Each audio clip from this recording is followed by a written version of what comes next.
Visakhapatnam GVMC ఎదురుగా గాంధీ విగ్రహం వద్ద వైఎస్ఆర్సీపీ రాష్ట్ర పార్టీ ఆదేశాల మేరకు ధర్నా విడుదల రజని పట్ల చిలకలూరిపేట రూరల్ సీఐ సుబ్బానాయుడు అనుచితంగా ప్రవర్తించారని బీసీ దళిత మహిళలపై కూటమి ప్రభుత్వం వరుస దాష్టికాలకు ఖండిస్తూ నల్ల బ్యాడ్జీలతో నిరసన కార్యక్రమం నిర్వహించారు. ఈ కార్యక్రమానికి హాజరైన విశాఖ నగర వైసీపీ అధ్యక్షుడు కేకే రాజు ముందుగా జీవీఎంసీ గాంధీ విగ్రహం వద్ద ఉన్న గాంధీ విగ్రహానికి పూలమాలలు అర్పించారు. ఈ తరహా కుట్రపూరితమైన రాజకీయాలు చేయడం ఎంతవరకు సమంజసమన్నారు. ఈ సందర్భంగా పలు ప్లకార్డులు ప్రదర్శిస్తూ నినాదాలు చేశారు.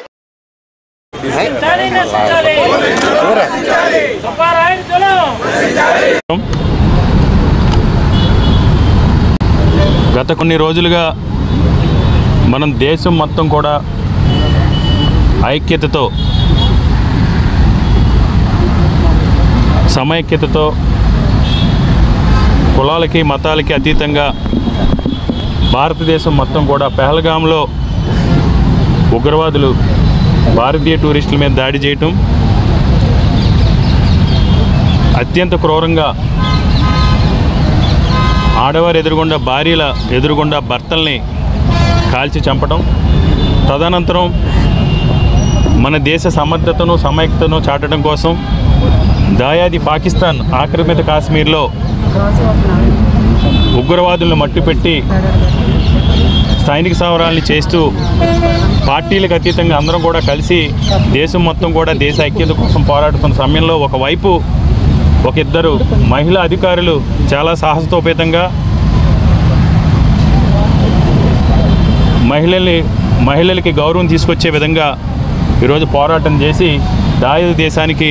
గుండెల్లో రైలు పడిగించే విధంగా చేస్తున్న ఘటనలు ఒకవైపు జరుగుతూ ఉంటే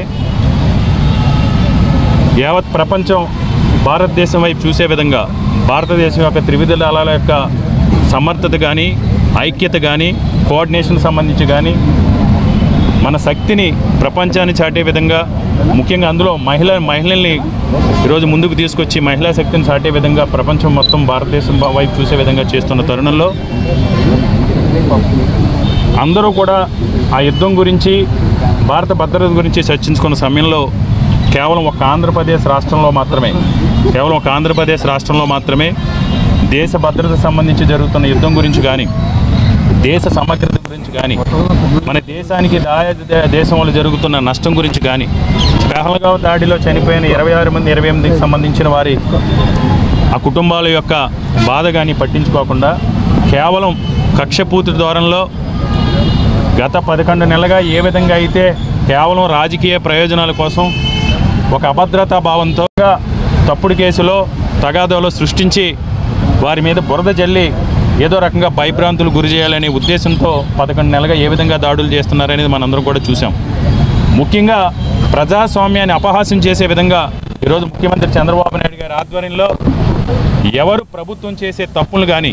ప్రభుత్వం ఇచ్చిన హామీల విషయంలో కానీ ఏదైతే ఎన్నికలకు ముందు సూపర్ 6 హామీలు ఇస్తామని ప్రజల్ని మభ్యపెట్టి మోసగించి ఈరోజు మళ్ళీ అమరావతి పేరుతో ఈరోజు మభ్యపెట్టే ప్రయత్నం చేస్తున్నారు. దాని గురించి గలమెత్తిన ప్రతి ఒక్కరిని కూడా ఈరోజు వాళ్ళు గొంతుకుని నొక్కే విధంగా ఈరోజు ఏ విధంగా రాజకీయాలు చేస్తున్నారో చూసాం. ఈరోజు అందులో భాగంగా గత ప్రభుత్వంలో వైఎస్ఆర్ కాంగ్రెస్ పార్టీ ప్రభుత్వంలో ఒక మహిళా మంత్రిగా రాష్ట్ర ఆరోగ్య శాఖ మంత్రిగా పనిచేసిన విడదల రజనీ గారిని వైఎస్ఆర్ కాంగ్రెస్ పార్టీకి సంబంధించిన ఒక నాయకుడికి అనారోగ్యంతో బాధపడితే పరామర్శగా వెళ్తే ఆ పరామర్శ సమయంలో అంటే కాన్స్టిట్యున్సీలో కూడా తిరగకూడదు, నియోజకవర్గంలో కూడా వీళ్ళు తిరగకూడదు,